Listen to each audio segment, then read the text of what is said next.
अस्सलाम वालेकुम, मैं हूं डॉक्टर आसिफ जद्दा सऊदी अरब से। आज हम बात करेंगे एक ऐसे कौमी मशरूब के बारे में जो किसी भी बैठक में सबसे पहले पूछा जाता है। अगर आपके घर में मेहमान आ जाएं, दोस्तों यारों के साथ बैठे हो, तो सबसे पहला सवाल यही होता है, चाय चलेगी? तो आज मैं आपको कुछ साइंटिफिक फैक्ट्स बताने वाला हूं चाय के बारे में।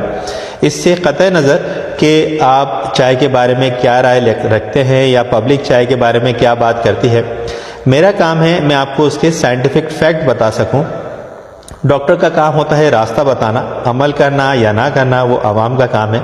तो मेरी कोशिश होगी कि इससे जुड़ी जो अहम मालूमात हैं वो मैं आपसे शेयर कर सकूं। चाय में सबसे पहली चीज़ जो हम पाते हैं वो टाइनन्स होते हैं। टाइनन्स क्या चीज़ होती है? टाइनन्स एक इस तरह के केमिकल्स होते हैं जो आपके जिस्म में मौजूद आयरन, जिंक, कैल्शियम वगैरह को एब्जॉर्ब होने से रोकते हैं। इसकी